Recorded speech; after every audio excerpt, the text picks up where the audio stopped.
ರಾಜ್ಯ ಸರ್ಕಾರದ ಅವಧಿಯಲ್ಲಿ ಪಂಚ ಗ್ಯಾರಂಟಿ ಯೋಜನೆಗಳನ್ನು ಜಾರಿಗೆ ತರುವ ಮೂಲಕ ದೇಶಕ್ಕೆ ಮಾದರಿಯಾಗಿದೆ ಎಂದು ಜಿಲ್ಲಾ ಉಸ್ತುವಾರಿ ಸಚಿವ ಸತೀಶ್ ಜಾರಕಿಹೊಳಿ ತಿಳಿಸಿದರು. ನಗರದ ಕುಮಾರ ಗಂಧರ್ವ ರಂಗಮಂದಿರದಲ್ಲಿ ಜಿಲ್ಲಾಡಳಿತ, ಜಿಲ್ಲಾ ಪಂಚಾಯತ್ ಇವರ ಸಹಯೋಗದಲ್ಲಿ ಜಾರಿಗಿದ ಪಂಚ ಗ್ಯಾರಂಟಿ ಅನುಷ್ಠಾನದ ಕುರಿತು ಜಿಲ್ಲಾ ಗ್ಯಾರಂಟಿ ಕಾರ್ಯಾಗಾರ ಹಾಗೂ ಪ್ರಗತಿ ಪರಿಶೀಲನಾ ಸಭೆಯನ್ನು ಉದ್ಘಾಟಿಸಿ ಮಾತನಾಡಿದರು. ಪಂಚ ಗ್ಯಾರಂಟಿ ಯೋಜನೆ ಜಾರಿಗೂ ಮುನ್ನ ಅನೇಕ ಟೀಕೆಗಳು ಎದುರಾದರೂ ಸಹ ರಾಜ್ಯ ಸರ್ಕಾರವು ಗ್ಯಾರಂಟಿ ಯೋಜನೆಗಳನ್ನು ಜಾರಿಗೊಳಿಸಿ ಬಡ ಜನರನ್ನು ಆರ್ಥಿಕವಾಗಿ ಸ್ವಾವಲಂಬಿಗಳಾಗಿಸುವುದರ ಜೊತೆಗೆ ಸಮಾಜದ ಮುಖ್ಯವಾಹಿನಿಗೆ ತರಲು ಪ್ರಾಮಾಣಿಕ ಪ್ರಯತ್ನ ಮಾಡಲಾಗುತ್ತಿದೆ ಎಂದರು. ಮಾಧ್ಯಮದ ಮಿತ್ರರೇ, ಈಗಾಗಲೇ ಈ ಯೋಜನೆ ಜಾರಿಯಾಗಿ 30 ತಿಂಗಳ ಗತಿಸಿದೆ. ರಾಜ್ಯದಲ್ಲಿ ಯೋಜನೆ ಯಾವ ರೀತಿ ಅನುಕೂಲ ಆಗ್ತಾ ಇದೆ, ಇದರ ಸದುಪಯೋಗ ಯಾವ ರೀತಿ ನಮ್ಮ ಫಲಾನುಭವಿಗಳು ಪಡಿತಾರಂತ ರಾಜ್ಯ ಅಧ್ಯಕ್ಷರಾದ ಎಚ್.ಎಂ. ರೇವಣ್ಣವರು ಎಲ್ಲ ಮಾಹಿತಿ ಪಡಿಬೇಕು.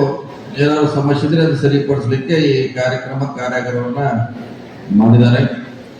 ಈಗಾಗಲೇ ಅವರ ಅನಿಸಿಕೆಗಳನ್ನ, ಜಿಲ್ಲಾ ಅಧ್ಯಕ್ಷ ಅನಿಸಿಕೆಗಳನ್ನ, ಹಲವಾರು ವಿಚಾರಗಳನ್ನು ನಿಮ್ಮ ಮುಂದೆ ತರುವಂತ ಪ್ರಯತ್ನವನ್ನು ಮಾಡಿದ್ದಾರೆ.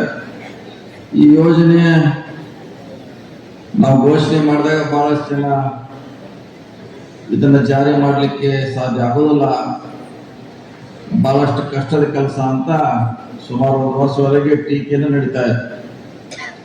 ಈ ಟೀಕೆ ಮಧ್ಯೆನೇ ಸನ್ಮಾನ್ಯ ಸಿದ್ದರಾಮಯ್ಯ ಅವರು ಸುಮಾರು ಇಲ್ಲಿವರೆಗೆ 24 ತಿಂಗಳವರೆಗೆ ನಾವು ಈ ಹಣವನ್ನು ಕೊಡುವಂತ ಪ್ರಯತ್ನ ಮಾಡಿದ್ವಿ. ಇನ್ನು ಕೂಡ ಕೊಡುವಂತ ಪ್ರೋಸೆಸ್ ಇದು ಕೊಡ್ತಾನೆ ಇರ್ತೀವಿ, 2 ತಿಂಗಳ ವಿಳಂಬ ಆಗ್ತಾನೆ ಇರ್ತೀವಿ, ಕೊಡ್ತಾನೆ ಇರ್ತೀವಿ. ಸೊ ಇಷ್ಟು ಕಷ್ಟದ ಕೆಲಸ ಇದ್ರು ಕೂಡ ನಿಮ್ಮನ್ನ ಮುಖ್ಯವಾಗಿ ತರಬೇಕು. ಈ ಹಣದಿಂದ ನೀವು ಆರ್ಥಿಕವಾಗಿ ಸಬಲೀಕರಣ ಆಗಬೇಕಂತ ನಮ್ಮ ಮುಖ್ಯಮಂತ್ರಿಗಳ ಕನಸಾಗಿದೆ. ನಮ್ಮ ಸರ್ಕಾರಕ್ಕೆ ಎಷ್ಟೇ ತೊಂದರೆ ಆದರೂ ಕೂಡ ಮೊದಲು ಗ್ಯಾರಂಟಿ ಯೋಜನೆಗಳನ್ನು ಕೊಡಬೇಕಾಗಿದೆ. ಪ್ರತಿ ತಿಂಗಳ 5,000 ರೂಪಾಯಿಯನ್ನ ನಾವು ನಿಮಗೆ ಕೊಡಬೇಕಾಗಿದೆ. 5 ಯೋಜನೆಗಳಿಗೆ ನಾವು 5,000 ರೂಪಾಯಿ ಕೊಡಬೇಕಾಗಿದೆ. ವರ್ಷಕ್ಕೆ 60,000 ಕೋಟಿಯನ್ನ ಇದಕ್ಕೆ ಮೀಸಲಾಗಿಡಬೇಕಾಗಿದೆ. 5 ವರ್ಷಗಳಲ್ಲಿ ಹೆಚ್ಚು ಕಮ್ಮಿ 3 ಲಕ್ಷ ಕೋಟಿಯನ್ನ ನಾವು ಇದಕ್ಕೆ ಹಣವನ್ನ ಕೊಡಬೇಕಾಗಿದೆ ಅಂತ ಕೊಡುವಂತ ಎಲ್ಲ ಭರವಸೆಗಳನ್ನ ಮುಖ್ಯಮಂತ್ರಿಗಳು ಕೊಟ್ಟಿದ್ದಾರೆ, ಉಪಮುಖ್ಯಮಂತ್ರಿಗಳು ಕೊಟ್ಟಿದ್ದಾರೆ. ನಾವು ಕೂಡ ಇದನ್ನ ಯಾವುದೇ ಸಂದರ್ಭದಲ್ಲಿ ನಿಮ್ಮನ್ನ ಮುಖ್ಯವಾಹಿನಿ ತರಲಿಕ್ಕೆ ನಾವು ಈ ಹಣವನ್ನ ಕೊಡ್ತೀವಿ ಅನ್ನೋ ಮಾತನ್ನ ಭರವಸೆ ನೀಡಿದ್ದೇವೆ. ಆ ನಿಟ್ಟಿನಲ್ಲಿ ಕೊಡುವಂತ ಪ್ರಯತ್ನ ನಡೀತಾ ಇದೆ. ಆದ್ರೆ ಇದನ್ನ ನೀವೆಲ್ಲ ಸರಿಯಾದ ಬಳಕೆ ಆಗಬೇಕು.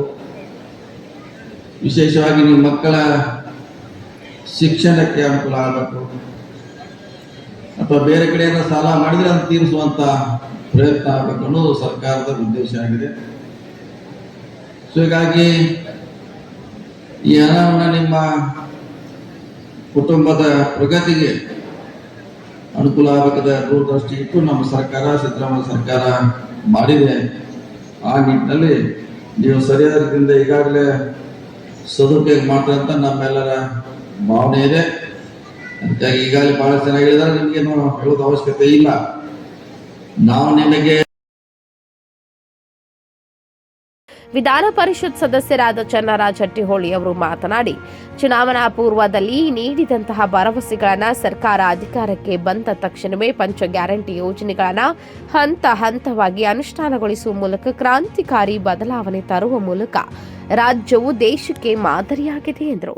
ಆಶೀರ್ವಾದದಿಂದ ಕಾಂಗ್ರೆಸ್ ಪಕ್ಷ ಸರ್ಕಾರ ರಚನೆ ಮಾಡಿದ ನಂತರ ಕೆಲವು ದಿನಗಳಲ್ಲಿ ಎಲ್ಲ ಗ್ಯಾರಂಟಿ ಯೋಜನೆಗಳನ್ನು ಅನುಷ್ಠಾನ ಮಾಡುವ ಮೂಲಕ ಘನ ಸರ್ಕಾರದ ಮುಖ್ಯಮಂತ್ರಿಗಳಾದಂಥ ಸಿದ್ದರಾಮಯ್ಯ ಸಾಹೇಬರು ಕೊಟ್ಟ ಮಾತನ್ನು ಉಳಿಸಿಕೊಂಡರು.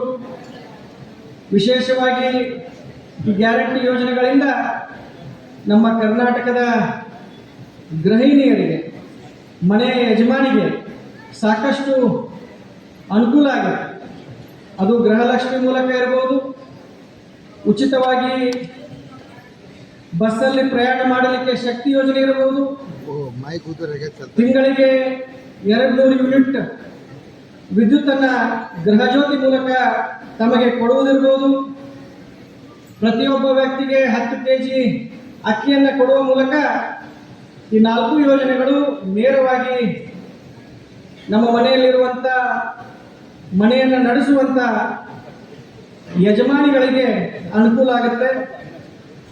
ನಿರುದ್ಯೋಗ ಸಮಸ್ಯೆಯಿಂದ ಬಳಲುತ್ತಿರುವ ನಮ್ಮ ಯುವಕರಿಗೆ, ಗ್ರಾಜ್ಯುಯೇಟ್ ಇದ್ದವರಿಗೆ 3,000, ಡಿಪ್ಲೊಮಾ ಹೋಲ್ಡರ್ಸ್ಗೆ ಅವರಿಗೆ ನೌಕರಿ ಸಿಗುವವರಿಗೆ 1,500 ಯೋಜನೆಗಳನ್ನು ತರುವ ಮೂಲಕ ಕ್ರಾಂತಿಕಾರಿ ಹೆಜ್ಜೆಯನ್ನಿಟ್ಟಂತ ಕರ್ನಾಟಕ ಗಣ ಸರ್ಕಾರ ಇವತ್ತು ದೇಶದಲ್ಲೇ ಮಾದರಿಯಾಗಿದೆ.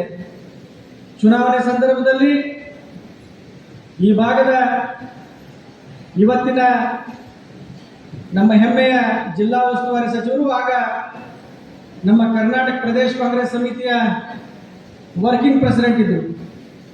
ಅವರು ಕೂಡ ಅತ್ಯಂತ ಕ್ರಿಯಾಶೀಲತೆ ವಹಿಸಿ ಈ ಎಲ್ಲ ಯೋಜನೆಗಳನ್ನು ಅನುಷ್ಠಾನ ಮಾಡುವುದಿರ್ಬೋದು, ಈ ಯೋಜನೆಗಳನ್ನು ಜನರಿಗೆ ತಲುಪಿಸಲಿಕ್ಕಿರ್ಬೋದು, ಸಾಕಷ್ಟು ಹಗಲಿರುಳು ಪ್ರಯತ್ನ ಪಟ್ಟಿದ್ದಾರೆ.